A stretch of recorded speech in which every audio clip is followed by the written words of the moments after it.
sana RITA kwa kuandaa mkutano huu muhimu chini ya kauli mbiu ya uwajibikaji za wadhamini kwa ulinzi wa mali na taasisi kwa maendeleo ya jamii, ambapo unalenga moja kwa moja kuimarisha misingi ya utawala bora, uwajibikaji, uadilifu katika kusimamia na utunzaji wa mali na taasisi mbalimbali nchini.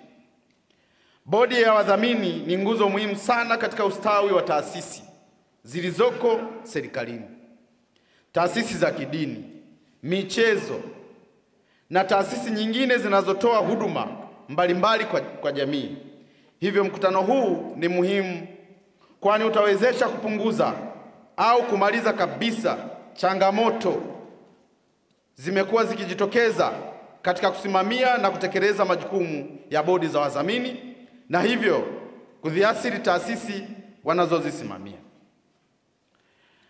Ndugu washiriki na mabibi na mabwana, katika maelezo ya awali, kabidhiwa C mkuu ametaja majukumu ya msingi ya wajumbe wa bodi ya wadhamini na kueleza kwamba wanatakiwa kutekeleza majukumu yao kwa mujibu wa sheria za usajili wa bodi za wadhamini sura ya 318 toleo la mwaka 2002, yani Trustee Incorporation Act ambayo revised edition ya mwaka 2002.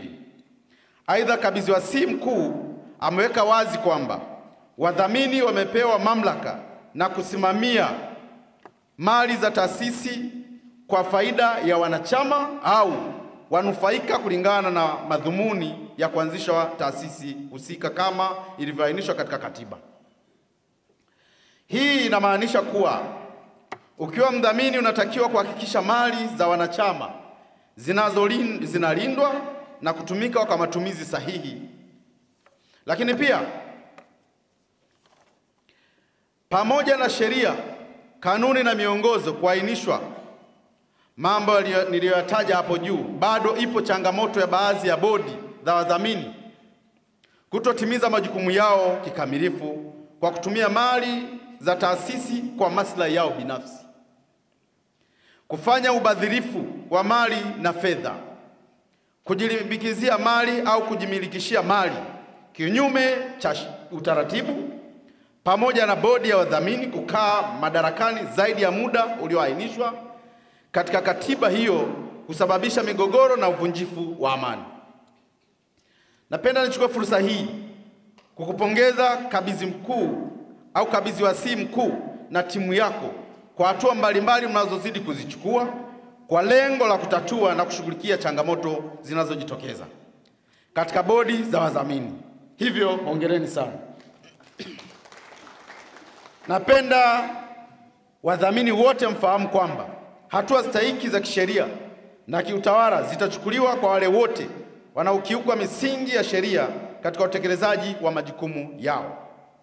Kabidhiwa C mkuu katika maelezo yake ya awali ameeleza kwamba huduma za bodi za wadhamini sasa zinapatikana kidigitali kupitia mfumo wetu wa RITA. Hakika haya ni mageuzi makubwa yanayoendana na wakati tulionao kwa sasa na ndiyo mageuzi ambayo Mheshimiwa Rais Dr. Samia Suluhu Hassan anayatarajia. Hongereni sana. Lakini tutakuwa na wasilisho kuhusu matumizi ya mfumo katika kurahisisha upatikanaji wa huduma za udhamini.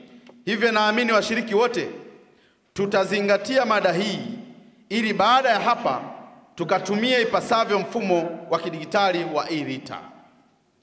Serikali kwa kushirikiana na taasisi zake tumedhamiria kuhakikisha kila taasisi inasimamiwa na bodi ya wadhamini yenye uadilifu, ujuzi na uwezo wa kuhakikisha mali na rasilimali za taasisi zinafanya kazi kwa manufaa ya wanachama wake. Ili kufanikisha lengo hilo, naomba kutoa maelekezo yafuatayo. Kwa RITA. Maelekezo yafuatayo kwa RITA. 1. Mfanya mapitio ya sheria na kanuni za usajili wa bodi wadhamini ili ziendane na mahitaji ya sasa. Mapendekezo yote ya maboresho yanayohitajika yawasilishwe katika ofisi yetu ya Wizara ya Katiba na Sheria ili tuweze kufanya mchakato wa kupeleka mbele na kuhakikisha kwamba mabadiliko hayo yanakidhi vigezo na hatimaye kuweza kutumika nchini. Mkamilishe maboresho ya mfumo wa e-RITA ili uweze kuwa rafiki kwa watumiaji katika kusajili, uwasilishaji na ufuatiliaji wa taarifa. Maboresho haya yahakikishe yanabeba mipango mbele ya taasisi kuhusu eneo la usajili, udhibiti na usimamizi wa bodi za wadhamini. Muongeze wigo wa huduma za mobile clinics katika maeneo yote ili kusogeza huduma karibu kwa wananchi na wadau. Aidha, mpango huu uende sambamba na kuainisha taasisi katika maeneo husika ambazo hazijasajili bodi za wadhamini. Namba D, mweke utaratibu wa kufanya ufuatiliaji wa mara kwa mara na hususani utendaji na mwenendo wa bodi ya wadhamini nchini ili kuweza kuzibaini changamoto zinazoweza kujitokeza katika hatua za awali. Lakini pia jambo lingine, muongeze kasi ya elimu kwa umma kupitia vyombo vya habari, hususani kunapokuwa na mabadiliko katika mifumo ya utoaji huduma. Kwa mujibu wa bodi ya wadhamini, naomba mambo yafuatayo: mzingatie sheria, kanuni na katiba za taasisi zenu katika utekelezaji wa majukumu yenu. Tukumbuke kwamba sheria ni msumeno, hukata kote kote. Mhakikishe mali na rasilimali za taasisi zinalindwa na kwa kutumiwa kwa manufaa ya wanachama na si vinginevyo. Mhakikishe mnawasilisha taarifa kwa wakati kwa RITA kupitia mfumo wa kidijitali wa e-RITA ambao leo hii tutaendelea kupata ueleweshwaji zaidi ili kuweza kuelewa zaidi mfumo. Taarifa hii ni pamoja na mrejesho wa kila mwaka na mabadiliko ya taarifa mbalimbali za wadhamini na taasisi. Bodi za wadhamini zihakikishe zinaboresha katiba zao kulingana na maelekezo ya kabidhiwasi mkuu na maelekezo kwamba iweze kuweka tarehe ya mwisho ya utekelezaji wake ili baadaye hapo hatua ziweze kuchukuliwa. Mwepuke migogoro ya kukiuka kwa kufuata utaratibu katika kufanya mabadiliko ya wajumbe. Ndugu washiriki, ni matumaini yangu kwamba mkutano huu utakuwa na chachu na maboresho katika usimamizi wa bodi za wadhamini hapa nchini, na naamini changamoto tunazozisikia kwa sasa hivi zitakuwa historia. Naamini kwamba RITA mtaendelea kuandaa mikutano ya aina hii na wadhamini katika kila mkoa ili uweze kushiriki kwenye mafunzo haya. Na sisi tuko tayari kama wizara kuendelea kutoa ushirikiano wa dhati ili msikwame kwa lolote, kwa sababu tunachotaka haki na wajibu viende sambamba. Serikali itaendelea kushirikiana na RITA kwa ujumla, wadau wote, kuhakikisha kwamba kwa taasisi za umma na za kijamii zinasimamiwa kwa uwazi, uadilifu na kwa maslahi ya wananchi. Pongezi nyingi sana kwa Dr. Amina kwa kazi kubwa unayofanya kama mwenyekiti wa board. Hongera sana madam. Lakini pia bila kumsahau ndugu yetu Frank kwa kazi kubwa unayofanya kusimamia haya masuala, na hata semina ya leo umejipanga vizuri sana. Hongera sana. Mgeni rasmi, usajili wa bodi za wadhamini ni hatua muhimu, kwani inaipa taasisi utu wa kisheria wa kumiliki mali, kuingia mikataba kwa niaba ya taasisi, kushtaki au kushtakiwa kwa niaba ya taasisi. Uratibu huu unaongozwa na sheria ya usajili wa bodi za udhamini sura 318. Taasisi zinazotakiwa kuwa na bodi za wadhamini ni pamoja na vyama vya siasa, taasisi za madhehebu ya kidini, vyama au vilabu vya michezo, mfano mpira wa miguu, mpira wa mikono, mpira wa kikapu na kadhalika, taasisi binafsi za kijamii zinazomiliki mali, vyama vya kiuchumi na vyama vya kitaaluma. Mheshimiwa mgeni rasmi, sheria niliyoitaja hapo juu inanipa mamlaka mimi kama kabidhiwasi, yani Administrator General, kuwa msajili mkuu, nikiwa na jukumu la kusimamia, kuratibu usajili na utendaji kazi wa bodi za wadhamini. Mpaka sasa tumeshasajili jumla ya bodi za wadhamini 5211. Kati ya hizo bodi 2876 ni za taasisi za kijamii, bodi 2161 ni taasisi za kidini, Bodi 19 ni za vyama vya siasa, bodi 24 ni za vyama vya michezo na bodi 150 ni taasisi za kifamilia.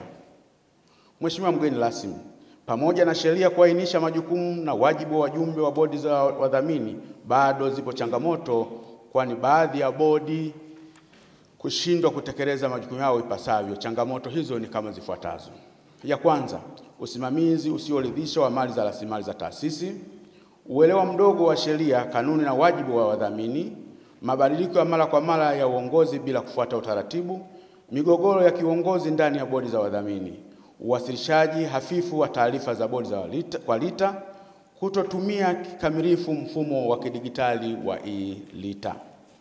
Aidha, changamoto nilizoziainisha hapo juu zinatoa taswira kwamba uwezo wa baadhi ya bodi za wadhamini unahitaji kuimarishwa ili kuzuia madhara yanayoweza kujitokeza ambayo hatimaye yanaweza kuathiri ustawi na utendaji wa taasisi na umma kwa ujumla.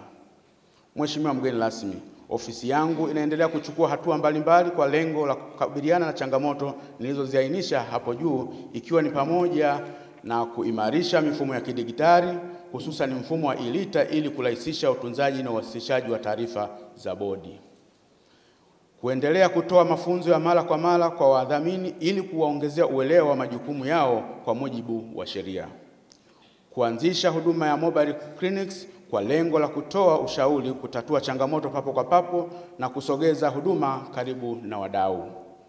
Kukuza ushirikiano kati ya LITA na wadau ili kuongeza uratibu na usimamizi wa bodi za wadhamini. Mheshimiwa mgeni rasmi, LITA imebuni mfumo wa kielektroniki utoaji huduma kwa wadau wa e-LITA, ambapo huduma za udhamini ni moja ya huduma inayopatikana kwa haraka na kurahisisha upatikanaji katika mfumo huo. Hivyo wadhamini kwa sasa wanaweza kufanya marejesho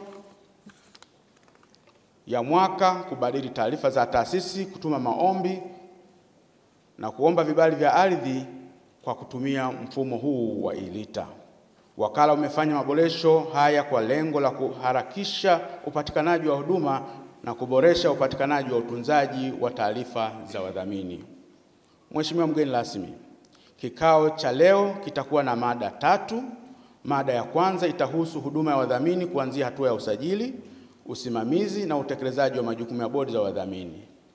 Mada ya pili itahusu matumizi ya mfumo wa kielektroniki wa LITA katika utoaji wa huduma za bodi za wadhamini. Mada ya tatu itakuwa ni mapambano dhidi ya utakatishaji fedha haramu, ufadhili wa silaha za maangamizi na ufadhili wa ugaidi, kwani taasisi wanazosimamia